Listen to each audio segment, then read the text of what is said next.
అధ్యాయం. నారాయణం నమస్కృత్య నరం చైవ నరోత్తమం దేవీం సరస్వతీం వ్యాసం తతోజయ ముదేరయేత్. పాంచలరాజు రాజ్యప్రాప్తి. నారద మహర్షి అంబరీష మహారాజుతో వైశాఖ మహత్యమునిట్లు వివరింపసాగాను. శృతదేవుడు శృతకీర్తి మహారాజా వినుము. శ్రీహరికి మిక్కిలి ఇష్టమైన వైశాఖ మాస వ్రతమును దాని మహిమను వెల్లడించు మరి ఒక కథను చెప్పుదని వినము. పూర్వం పాంచాల దేశమున పురయసుడను రాజు కలడు. అతడు పుణ్యశ్రీలుడను మహారాజు పుత్రుడు. అతడు తండ్రి వర్ణించిన పిదప రాజయ్యను. అతడు ధార్మికుడు, మహావీరుడు. తన శక్తియుక్తులచే విశాల భూమిని పరిపాలించాను. పూర్వజనం దోషము చే అతడు కొంతకాలమునకు సంపదను కోల్పోయాను. వాని అశ్వములు గజములు మున్నగు బలము నశించను. వాని రాజ్యమున కరువు ఏర్పడను. ఈ విధముగా వాని రాజ్యము కోశము బలహీనములై గజము బృంగిన వెలకపండువలే సారవిహీనములయ్యను. వాని బలహీనత నెరిగి వాని శత్రువులందరినూ కలిసి దండెత్తి వచ్చారు. యుద్ధములో నోడిన రాజు భార్యయకు సిక్కినితో కలిసి పర్వత గుహలో దాగుకొని 83 సంవత్సరముల కాలము గడిపాను. ఆ రాజు తనతో ఇట్లు విచారించాను. నేను ఉత్తమ వంశమున జన్మించి తిని మంచి పనులను చేసి తిని పెద్దలను గౌరవించి తిని జ్ఞానవంతుడను, దైవభక్తి ఇంద్రియజయము కలవాడను. నా వారును నా వల్లనే సద్గుణవంతులు. నేనేమి పాపం చేస్తేనే నాకు ఇట్టి కష్టములు కలిగినవి? నేనిట్లు అడవిలో ఎంతకాలం ఉండవలేనో కదా అని విచారించి తన గురువులకు యాజుడు ఉపయాజకుడను గురువులను తలచుకున్నాను. సర్వజ్ఞులకు వారిద్దరినూ రాజు స్మరింపగానే వాని వద్దకు వచ్చారు. రాజు వారిద్దరికి నమస్కరించి యథాశక్తిగా ఉపచారములను చేశాను. వారిని సుఖాసీనులను గావించి దీనుడై వారి పాదములనందు పడి నాకిట్టి స్థితి ఏలవచ్చను, నాకు తరుణోపాయములు చెప్పుడని వారిని ప్రార్థించాను.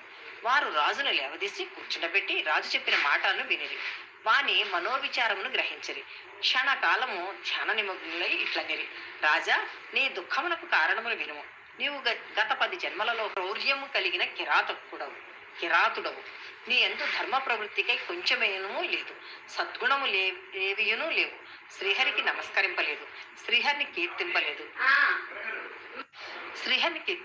శ్రీహరి కథలను వినలేదు. గత జన్మమున నీవు సహ్యపర్వతమున కిరాతుడవై ఉంటివి. అందరినీ బాధించుచు బాటసారులను దోచుకుంటూ నింద్యమగు జీవితమును గడుపుచుంటివి. నీవు గౌడ దేశమునున్న వారికి భయంకరుడివై ఉంటివి. ఇట్లు 5 సంవత్సరములు గడిచినవి. బాలులను, మృగములను, పక్షులను, బాటసారులను వధించుటచే నీకు సంతానము లేదు. నీకు ఈ జన్మయందును సంతానం లేకపోవటం నీ పూర్వకర్మయే కారణము. నీ భార్య తప్ప నీకెవరును అప్పుడునూ లేకుండిని. అందరినీ పీడించుట చేతను, దానమన్నది లేకపోవటి చేతను నీవు దరిద్రుడుగా నుంటివి. అప్పుడు అందరినీ భయపెట్టుటిచే నీకు ఇప్పుడు ఈ భయం కలిగను. ఇతరులను నిర్దయగా పీడించుటచే ఇప్పుడు నీ రాజ్యము శత్రువుల అధీనమైనది. ఇన్ని పాపములను చేసిన నీవు రాజ్యకుల పుట్టుటకు కారణమును వినుము. నీవు గౌడ దేశమున అడవిలో కిరాతుడవై గత జన్మలోనుండగా ధనవంతులకు 2 వైశ్యులు కర్షణుడను ముని నీవున్న అడవిలో ప్రయాణించుచుండేది. నీవు వారిని అడ్డగించి బాణమును ప్రయోగించి ఒక వైశ్యుని చంపితివి. 2వ వైశ్యుని చంపబోతివి. అతడును భయపడి ధనమును పొదరింట దాచి ప్రాణరక్షణకై పారిపోయాను. కర్షణుడను మునియు నీకు భయపడి ఆ అడవిలో పరిగెత్తుచు ఎండకు దప్పికకు అలసి మూర్ఛిల్లెను. నీవు కర్షణుని సమీపించి వాని మొగముపై నీటిని జల్లి ఆకులతో విసిరి వానికి సేవ చేసి వానిని సేద తీర్చితివి. అతడు తేరుకున్న తర్వాత నీవు ముని, నీకు నా వలన భయం లేదు. నీవు నిర్ధనుడవు. నిన్ను చంపిన ఏమి వచ్చును?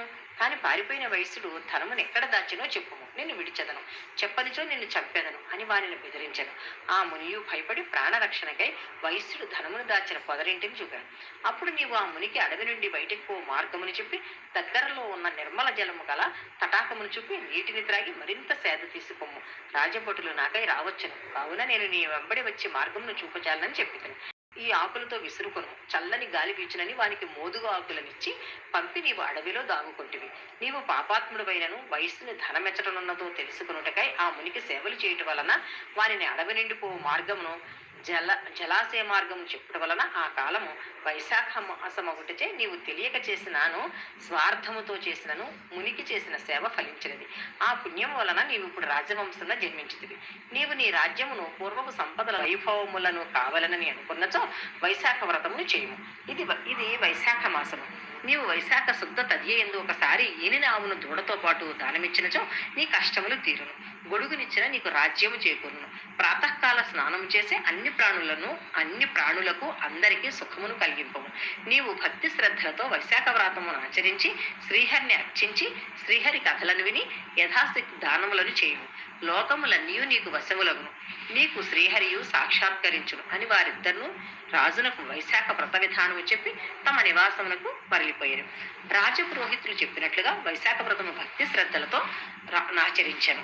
యథాశక్తిగా దానములు చేశాను. వైశాఖ వ్రత ప్రభావమున ఆ రాజు బంధువులందరినూ మరలా వాని దగ్గరకు వచ్చిరి. వారందరితో కలిసి ఆ రాజు తన పట్టణమైన పాంచాలపురమునకు పోయాను. శ్రీహరి దయ వలన వాని శత్రువులు పరాజితులై నగరమును విడిచిపోయారు. రాజు అనాయాసముగా తన రాజ్యమును తిరిగి పొందాను. పోగొట్టుకొని సంపద కంటే అధికముగా సర్వసంపదలను పొందాను. వైశాఖ వ్రత మహిమ వలన సర్వమును సంపన్నమై వాని రాజ్యమును సుఖశాంతులతో ఆనందపూర్ణముగా నుండాను. వానికి దుష్టకీర్తి, దృష్టకేతువు, దృష్టద్యుముడు, విజయుడు, చిత్రకేతువు అను 5 పుత్రులు కుమారస్వామి అంతటి సమర్థులు కలిగిరి. ప్రజలందరూ వైశాఖ మాస వ్రత మహిమ వలన రాజానురక్తులై ఉండిరి. రాజును రాజ్యవైభవము సంతానము కలిగిన భక్తి శ్రద్ధలతో వైశాఖ వ్రతమును ఆచరించి యథాశక్తి దాన ధర్మములను చేయుచుండెను. ఆ రాజునకు గల నిశ్చల భక్తికి సంతసించి శ్రీహరివానికి వైశాఖ శుద్ధ తృతీయ అంటే అక్షయ తృతీయ నాడు ఆ రాజునకు ప్రత్యక్షమైన చతుర్బాహులయందు శంఖ చక్ర గదా ఖడ్గములను ధరించి పీతాంబరధారి అయి వనమాల విభూషితుడై లక్ష్మీదేవితో గరుడాది పరివారంతో ప్రత్యక్షమైన పరమాత్మేగు అచ్యుతిని చూచి ఆ రాజు శ్రీహరిని చూడలేక కనులు మూసుకుని హరినిట్లు స్తుతించెను అని శృతదేవుడు శృతకీర్తికి చెప్పినని నారద మహర్షి అంబరీషునితో పలికెను. వైశాఖ పురాణం 20వ అధ్యాయం సంపూర్ణం. శ్రీ దుర్గా భవాని శ్రీ జ్ఞాన అవధూత సూర్యనారాయణ స్వామి వారి ప్రభుత్వం మీ శ్రేయోభిలాషి.